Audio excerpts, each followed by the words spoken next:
हारून ने फिरौन से कहा, इजराइलियों का परमेश्वर कहता है कि तुम उसके लोगों को जाने दो, नहीं तो बुरी बातें तुम्हारे साथ होंगी। पर फिरौन ने उनकी नहीं सुनी।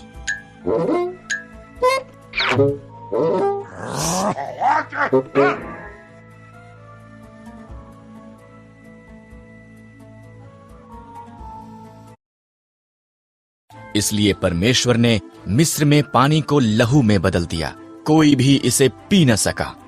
तब उसने मिस्रियों के घरों को मेंढकों से भर दिया, हर तरफ मेंढक थे, फिर भी फिरौन ने उनकी नहीं सुनी।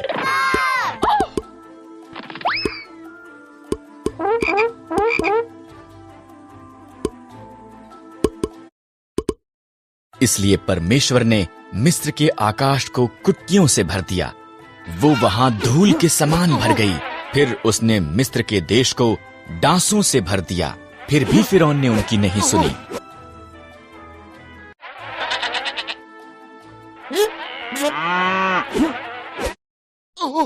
इसलिए परमेश्वर ने मिस्र के जानवरों को मार दिया, घोड़े, गधे, ऊंट, भेड़ें और बकरियां सब मर गए। फिर उसने मिस्री लोगों को फोड़े से पीड़ित किया, फिर भी फिरौन ने उनकी नहीं सुनी। परमेश्वर ने मिस्र की फसल का नाश करने के लिए ओलों की वर्षा भेजी, उनकी जौ और सन्न की फसल नष्ट हो गई। तब उसने बचे हुए फल को खाने के लिए टिड्डियां भेजी, फिर भी फिरौन ने उनकी नहीं सुनी। इसलिए परमेश्वर ने देश में अंधकार भेजा, फिर भी फिरौन ने उनकी नहीं सुनी। परमेश्वर ने कहा, मैं मिस्र में प्रत्येक पहिलौठों को मार दूंगा और सभी पशुओं के पहिलौठों को भी। मेरे लोग एक मेमने को मारें, उसे खाएं और उसके लहू को उनके द्वार की चौखट पर लगाएं। मैं लहू को देखूंगा और उनके घरों को छोड़ दूंगा, उनके बच्चे नहीं मरेंगे। तुम इसे फसह कहोगे और सदा उसे याद रखोगे। इजराइलियों ने परमेश्वर की आज्ञा मानी, पर मिस्रियों के पहिलौठे मर गए, यहाँ तक कि फिरौन का पुत्र भी। अंत में फिरौन ने सुनी और उसने इजराइलियों को जाने दिया। पुत्र के मरने के बाद उसने इजराइलियों को जाने दिया। वो लाल समंदर के पास थे जब फिरौन ने अपना मन बदला और उनका पीछा किया। जब इजराइलियों ने फिरौन के रथों को देखा, वो बहुत भयभीत हो गए।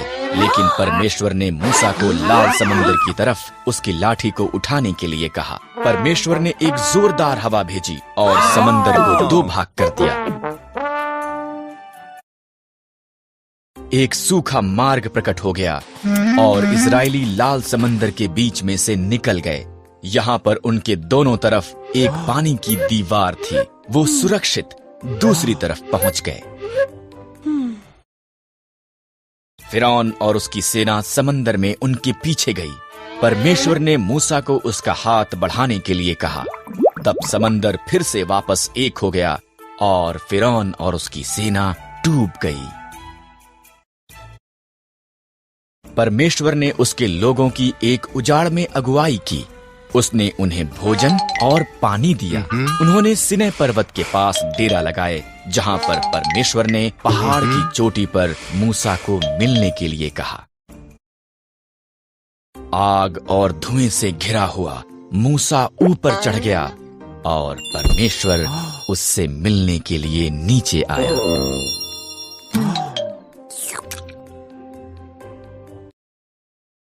तब परमेश्वर ने मूसा को 2 पत्थर की पट्टियों पर 10 आज्ञाएं दी। अन्य देवताओं की आराधना मत करना, मूर्तियां मत बनाना, आदर के साथ मेरा नाम लेना, विश्राम दिन को एक विशेष दिन करके मनाना।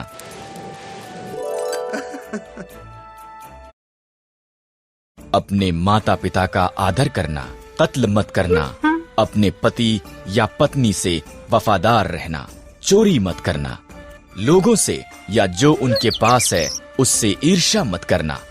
अब लोग जानते थे कि कैसे परमेश्वर की आज्ञा का पालन करना है।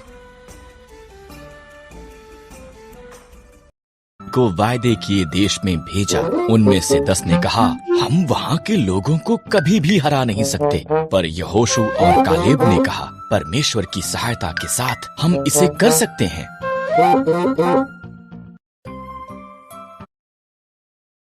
डरे हुए लोगों ने 10 भेदियों की बात पर विश्वास किया। परमेश्वर ने कहा, यहोशू और कालेब के साथ केवल तुम्हारी संतान ही वादा किए देश में प्रवेश करेगी। इस तरह उजाड़ में 40 साल के बाद अब ये समय था।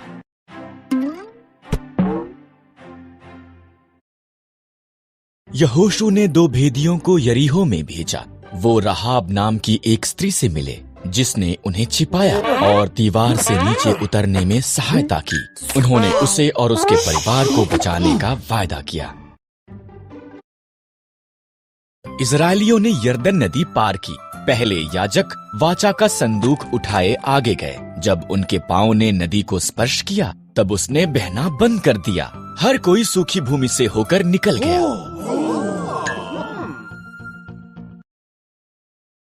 आगे यरीहो था। परमेश्वर ने यहोशू से कहा, 6 दिन तक यरीहो के चारों तरफ दिन में 1 बार घूमना, तब 7वें दिन 7 बार चक्कर लगाना, नरसिंहों को फूंकना, जय जयकार करना, दीवार नीचे गिर जाएगी।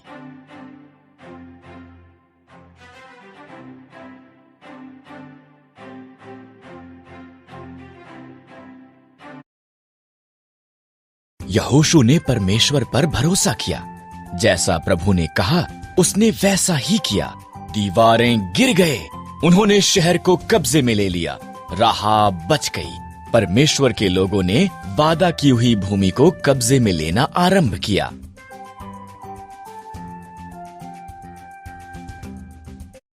इस्राएल में एक अकाल पड़ गया। एलीमेलेक, नाओमी और उनके पुत्र भोजन की खोज में मोआब को गए। एलीमेलेक मर गया। पुत्रों ने मोआबी स्त्रियों ओरपा और रूत से विवाह कर लिया। तब पुत्र भी मर गए।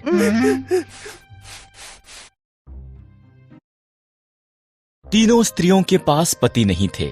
जब इज़राइल में अकाल समाप्त हो गया, नाओमी ने घर जाने का फैसला किया। मोआब में ही रहो। उसने अपनी बहुओं से कहा, ये तुम्हारा घर है। ओरपा वहीं रही, पर रूथ ने कहा, जहाँ भी आप जाओ मैं जाऊंगी। आपके लोग मेरे लोग होंगे, आपका परमेश्वर मेरा परमेश्वर होगा। रूथ और नाओमी इकट्ठे वापस इज़राइल को गईं।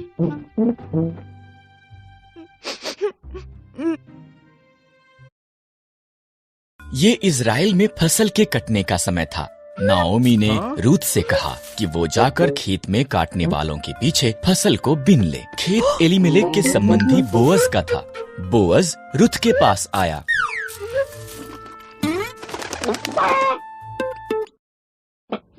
तुम नाओमी के साथ बहुत अच्छी रही हो, बोअज ने कहा।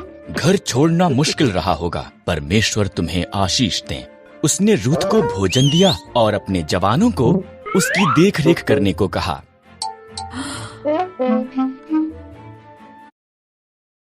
रूथ ने नाओमी को बताया कि क्या हुआ था। नाओमी मुस्कुराई। जब कोई मरता है, उसका निकट संबंधी उसके परिवार की देखभाल करता है। वो व्यक्ति उनका निकटतम छुटकारा देने वाला संबंधी है। बोअज हमारा निकटतम संबंधी है, उसके निकट ही रहना। इसलिए रूथ बोअज के निकट रही। वो हर दिन उसे और ज्यादा पसंद करने लगा। बोअज ने एलीमेलेक की जमीन खरीदी और नाओमी और रूथ की देखभाल की। तब उसने रूथ को उसके साथ विवाह करने के लिए कहा। रूथ से एक पुत्र ओबेद पैदा हुआ। ओबेद का पुत्र यिशै था। यिशै का पुत्र दाऊद था और दाऊद इज़राइल का महान राजा बन गया। इसलिए परमेश्वर ने रूथ को आशीष दी, ठीक जैसा कि बोअज ने प्रार्थना की थी।